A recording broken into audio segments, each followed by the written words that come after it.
Well, great to be back to 2-2. After a first couple of games, rough start, the guys immediately turned the ship around.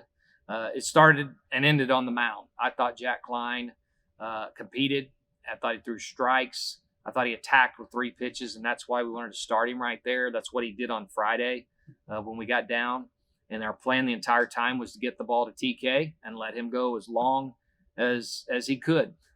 We think of TK as a Swiss Army knife. That guy can start for us, and I see him starting some games for us. That guy can do what he did just then. He can get the ball in the middle of the game and take us home, and I don't mind hand the ball to TK to save. And a guy like that is so valuable on your team, and what a great job. I thought Jack on the mound there in the 3rd inning, they had a leadoff double. They moved him over, runner on 3rd, 1 out. We're up 3-2, and he gets the big punch out there.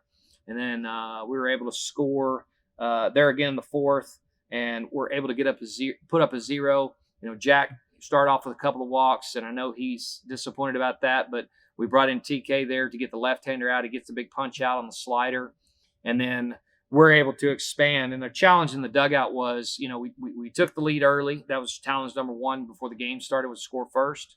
And then challenge number 2 was not sit on our lead, expand. And you look at it in the 7th and 8th, we added 4 runs there. And that was a challenge. And that's what big teams do. On offense, Skyler to me was the catalyst, but all kinds of ways of playing offense today. Stolen bases, hustles, singles, doubles, scoring, vocal leader.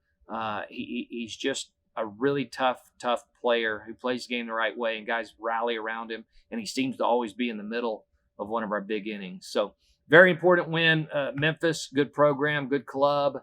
Haven't won against them in a long time, and that's a tip of the cap to them. They're well coached, and really, really excited to get the win here today. And then, Coach, you talked about how your team bounces back. Best offense in the OVC last year, held to 5 runs on the weekend, and you come back today and have 16 hits, 10 runs. What do you think about your hitters' approaches, top to bottom in the order today? Well, our advance report from Coach Gravitt and Coach Sanders, they do a great job giving our guys a plan and really showing them what our execution will be and what we're looking for, and the guys did it. And you saw a lot of offense being played today. And by offense, I think of Ty Rhodes moving runners over. Noah Brewer had an outstanding game, and he started there, I think, in the 7th inning, the big inning that I think pushed the game over the top with double. And Noah Brewer led us in doubles last year with one arm, basically, with a shoulder injury. And now he's picking up where he left off, and I think he has 3 or 4 doubles already, not to mention some outstanding defense. And so these guys are an older, mature club, and they're able to handle information as far as looking for pitches, as far as what to attack, what to see when they're in the box. And then, Jake Wright, a huge double.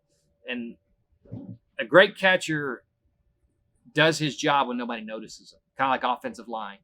Nobody notices a catcher until something goes wrong. When you don't notice a catcher, he's doing an unbelievable job. And Jake Wright does an unbelievable job being the quarterback back there behind the plate. I mean, you talked about TK coming in and great start from Klein. How big is it in a midweek to not really have to go to the bullpen much, just 2 guys finishing the job? You nailed it.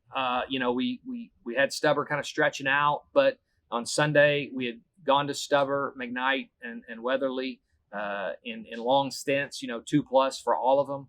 And, looking back to last year, the first 2/3 of the season, we were really thin in the middle innings, and we had to get the ball to Stubber and Weatherly a lot of times and extend them 2 and 3. We talked about this before the season even.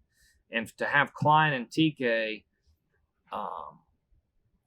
give the bullpen a rest and set us back up for Friday and keep Weatherly and McKnight and Stubber fresh, and the other guys, it's huge. It's huge. It sets you up for the weekend. Everybody's fresh.